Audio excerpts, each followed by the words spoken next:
I can't run down the resume. It's too long. All I know is one of the great people I've ever met in this business and Hall of Famer, Dr. J.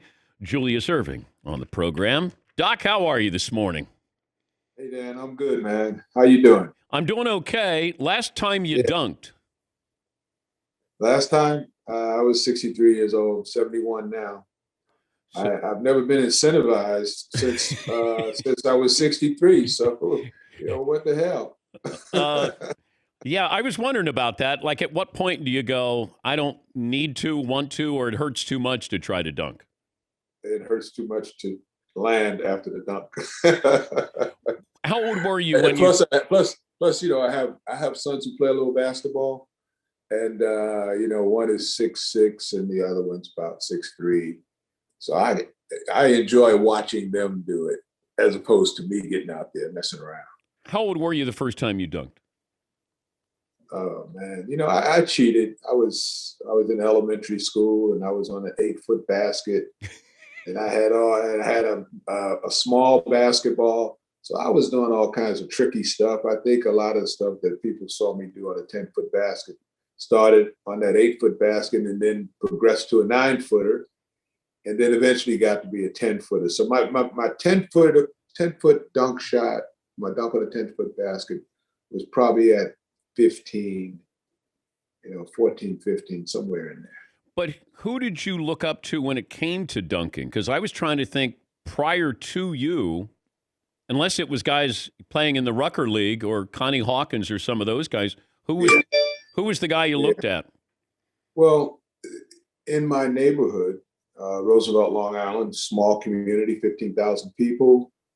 When I walked to school every morning, I had to go past the house of Jumpin' Johnny Green, and he played for the Knicks. And Johnny wasn't a high scorer, but he would get a lot of tip-ins and tip dunks. So when I was blessed to go with my Salvation Army basketball team to a Knicks game and sit in the obstructed view seats in the old Madison Square Garden, so you had to look around a pole to see what was going on down on the court. I would see Jumpin' Johnny Green, and he was very inspirational to me, as was Wilt Chamberlain and the great Elgin Baylor. Well, I remember Jumping Johnny Green with the Royals, and I think Johnny played at Michigan State, but he wasn't a tall guy. But when your name is Jumping Johnny, you better be able to jump really high. He was like 6'5". Yeah, He was 6'5". They probably listed him at 6'6", as they did back in the day. They always gave you an extra inch, just for the cushioning in your shoe and the socks. And but he was the nicest guy, and he became a franchise owner, McDonald's franchise owner, I believe. After post-career, hired some guys from the neighborhood, and I used to always visit his place and see him. He always greeted you graciously and with a smile. He was just a super guy, man. He was a super role model to have. I guess I've taken this for granted, but I don't remember how you officially got your nickname Dr. J. I thought it was from a high school friend, but Can you tell me that story? After all these years, I don't think I've ever asked you how you got your nickname. No, there's two parts to it. One, initially it was just the doctor, and I had a buddy, and I called him the professor, and he called me the doctor. And we had professional sounding nicknames. His real name is Leon Saunders, Kwaku Leon Saunders now. And we finished at Roosevelt High. We go to UMass together. So the nickname spread a little bit while I was in college, although it was never totally publicized. And then after college, when I signed with the Virginia Squires, I started playing in the Rucker League. Name got more popular then because I had an immediate impact on pro basketball in the summer. And then when I went to camp with the Virginia Squires, they had about 2 or 3 guys in the organization who they just called Doc. And so if you yell Doc in a certain room and three Docs were in there, everybody turned around. Are you talking to me? So my trainer said, "You're going to be Dr. J, because we got Charlie Scott here, and we're going to promote you guys as Charlie the Great Scott and Julius Dr. J Erving." and it has stuck since that time. That was 1971. What were you called in the Rucker League? What was your nickname there? They tried to lay a couple of nicknames on me. You might have heard they wanted to call me the Claw, and they wanted to call me Black Moses. And the guy who was announcing the game. The games went on in perpetuity because they always held the clock back. That's why the scores were so high in the 150s, 160s, and he would just amuse himself and pluck a name out of the sky and say, "Oh man, the Claw has hit the baseline again and dunked another one," or whatever. So I had to go over and say, "If you're gonna call me anything, just call me the Doctor," because I didn't really like the other nicknames. Yeah, Black Moses is like, you can't go home, and say, to your family, it's, I don't want you to call me Julius. It's Black Moses now. No, and I didn't want the whole Harlem community calling me Black Moses either, thinking I was a messiah that was going to save them. Did you ever, I don't know if you ever fought this. I was fortunate to see you play against the Kentucky Colonels, I think was the. Oh, wow. Yeah. Wow. And Wow. I always wondered, because we viewed you as a dunker, but I don't know if you fought that label of being just a dunker, even though you were far more than that. But that's how we came to really realize who you were. But when you went to the NBA, were you fighting that, hey, I'm more than just a dunker? Well, it's a good conversation to have, because I always prided myself in having an all-around game. When I retired from basketball, I played professionally for 16 years. And as it turned out, I was third leading scorer, only behind Kareem and Wilt Chamberlain. They weren't all dunk shots in terms of steals, blocks, scoring, rebounding. I was maybe in the top 20 in rebounding, but top 10 in all three of the other statistical categories. So I don't think you get those type of stats from just being one dimensional. And I've seen some guys, who were just dunkers, and if they got a breakaway dunk, I mean, they were satisfied that they had done their job.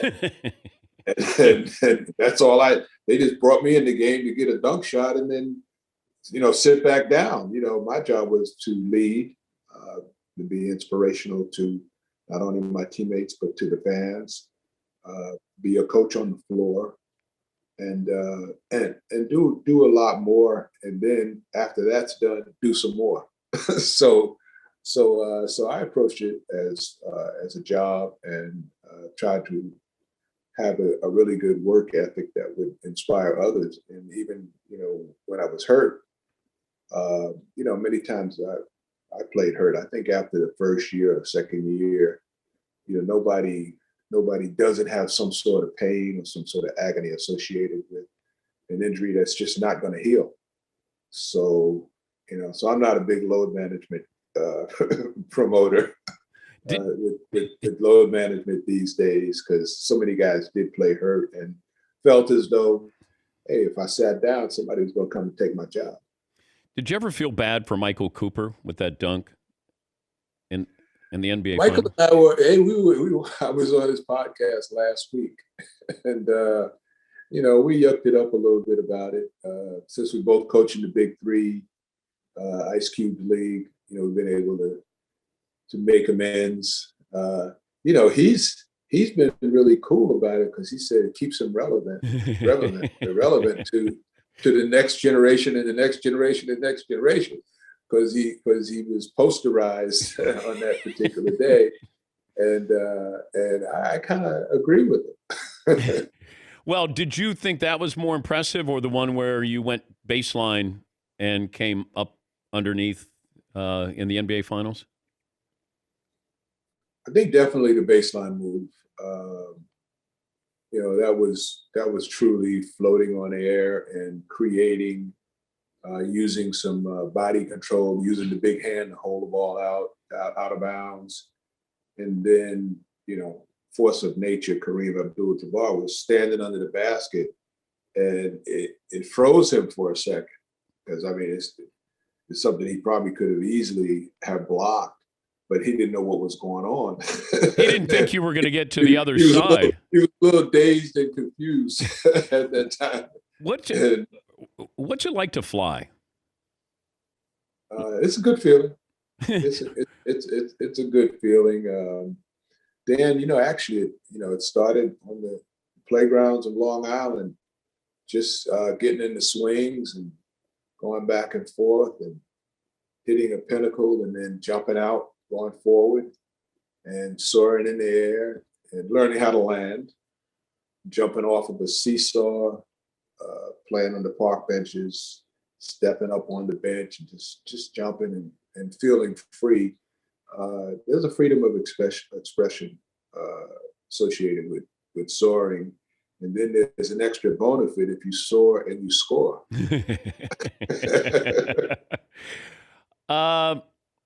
Is there a better dunker than you in the history of the game? I think there's some guys who have been more impactful. I'm probably on the Mount Rushmore, just as an innovator and opening the door for a lot of people. And that's the way it should be. I think, the first guys in, Connie Hawkins and Elgin Baylor, and, so many guys who used to throw down, Johnny Green, before mentioned. They opened the door for the next generation. So I would expect that, there's been 3 generations since, if we count generations as 10 years since I played. This is the 4th. And if you don't see improvement, you don't see better dunkers, then what's going on with these guys? Once they see it, they see it's possible, and then they can tinker with it to make it better. So that's just a natural progression of things, I think. Did you think you were better than Jordan at any point? In the beginning, it was interesting because when he came out of college, and we actually, I and Dominique Wilkins went to an event in Atlanta, Georgia, and it was a golf event. And we ended up getting in the gym and playing some basketball. So I saw what he had, but I also knew what I had and whatever. So, he was like he was a junior version. But as time will tell, and the story will be told. As a 6-time champion, 6-time MVP, or whatever, he certainly surpassed my accomplishments. Almost doubled, in championships, because I had 3 and 3 runner-ups. And I'm like the Gary Player who says, I won the Masters 5 times and I was runner-up 5 times. He had to include that. Like, that's pretty important when you come in second. But most important, if you validate, your presence in your career by getting over the hump. And that's why it was such a challenge for me, from 1971 to 1981, with all the accolades in the ABA. It was important to be MVP in the NBA in 81, and then champion in the NBA in 83, because there are some people on the other side of the tracks who only look at that side of it. We're talking to Dr. J, the Hall of Famer. Coolest thing in your office is what? Coolest thing in my office, I got some stuff in here. I got an Emmy for The Doctor, our documentary. I got a nice Lalique statue of a golfer, which is, one of my passions and my favorite pastime these days. And once I get my shoulder healed, I can't wait to get back out on the course.